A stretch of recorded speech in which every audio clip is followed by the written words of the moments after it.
Good day! This is King of George Motovlog. Ngayong araw ay maulan at pumunta tayo sa ating kaibigan para mamerwisyo. Hindi, joke lang. Para magpakabit na ito. Papakabit nga tayo ng signal light dahil sira na yung signal light natin. Bumili na rin tayo ng relay para sa ating MDL. 2 piraso yan kahit maulan na akin sinuguran. At bumili na rin ako ng electrical tape na pantapol sa kanyang bungangang maingay. Hindi, joke lang. Ito nga pala ang Mofox. Ito yung gagamitin nating MDL na ikakabit natin sa ating motorsiklo. Wala tayong budget kaya puro TikTok shop lang ang source natin. Dito nga sinisimulan niya ng putulin yung bracket na binili natin para makabit yung MDL. Kaso matagal matapos dahil nukan ng dami ng kwento. Habang ako nag-iisip kung anong una kong babaklasin, siya naman nag-iisip kung paano niya ikikwento ang talang buhay niya. Napakarami niyang kinikwento rito at mayroon pa nga niyang gesture. Talagang nakakaumay yung mga kwento mo, de joke lang. Tropa yan. Ang totoo niya, nagkikwentuhan lang kami tungkol sa mga buhay-buhay dahil panahon na para magseryoso sa buhay at hindi na para maglaro. At dito nga ay hinahangin ako na yung butas ng tangke ko para malaman ko kung may bara. Sinusuk-suk-sukoy pa ako dyan para malaman ko kung tumatagos ba yung hangin o hindi na. Ang problema, tapos ko na siyang gawin pero siya hindi pa. Kaya kinuha ko na ang wire cover para sukatin kung kakasya ba sa leg niya at kaya ko ba siyang isabit sa kisame. After so many years, tapos na rin niyang putulin yung bracket. Ang dami niya nang naikwento. Simula nung pagkabata niya hanggang sa nagbinata siya, hanggang sa nag-asawa na lang siya. Tsaka niya palang naputol yung kakapirasong bracket na yan. Pero hindi. Tuloy-tuloy lang ang aming kwentuhan dyan at kinakabit niya na nga yung bracket natin. At inunti-unti niya nang ikabit yung mga materialis na kailangan niyang gamitin. Habang ako, ginagawang tanga yung sarili. Bahatan ng mga kaibigan natin yung paglalagyan ng MDL. Ako, ba't pa ako, no?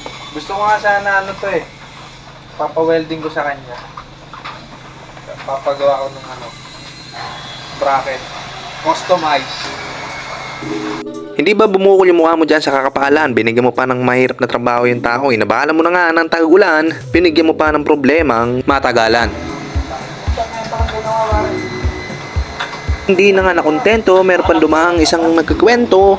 Naku po, bugbog na naman tayo sa istorya na ito. Nang dahil dyan walang natatapos sa trabaho. Puro simula, puro amba, walang natatapos na gawa. Kaya ito, sinakyan ko na lang ang mga kwentuhan nila. Pero ang totoo, ako'y naiinip na, de joke lang. Lahat yan sila ay tropa. Minsan lang kami magkita, kaya mayroon konting guntuhan, pero konting trabaho. Pero mali pala yung... Pero magkakasalubungin natin ngayon, no? Almost 8 pa pala. Bago. 8 ba?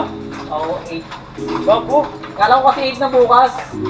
Ano mo, 6 pa lang kasi Wala ngayon. na Matapos magtalo sa petsa, ito pa lang ang umpisa, puro umpisa na lang, hindi na lang natapos.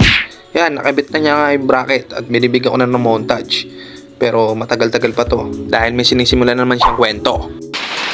So yun mga kasagad, bali tatanggalin natin yung air filter, lilinisan din natin.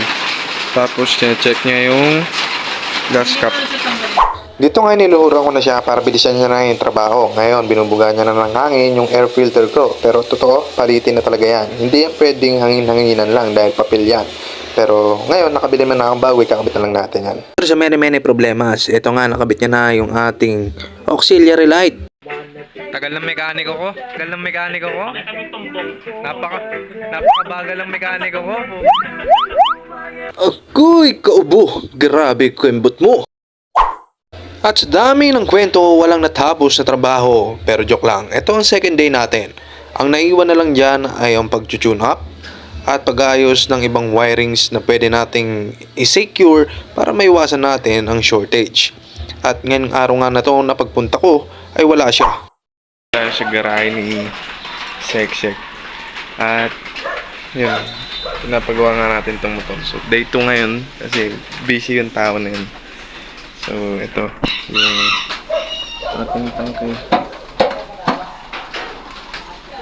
And maraming binaklas. Ang gagawin na lang sa kanya tune up. Pero okay na tong pinakabit natin na auxiliary light. So yung auxiliary light natin, dalawa yan. So, bracket lang dito. Tuturnilyon lang to. At ayun na nga ang lumabas sa hula.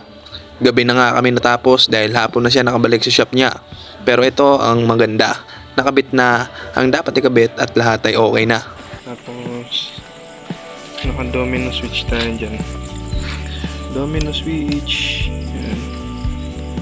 Diba? Maliwanag na siya. Diba dilim, di ba? Liwanag na niya ang buhay. Maraming post. Yan, tapos yan. Maraming salamat sa iyo, Sir Ses. Sir Ses nga pala yung matagal na nating mekaniko na kaibigan din natin.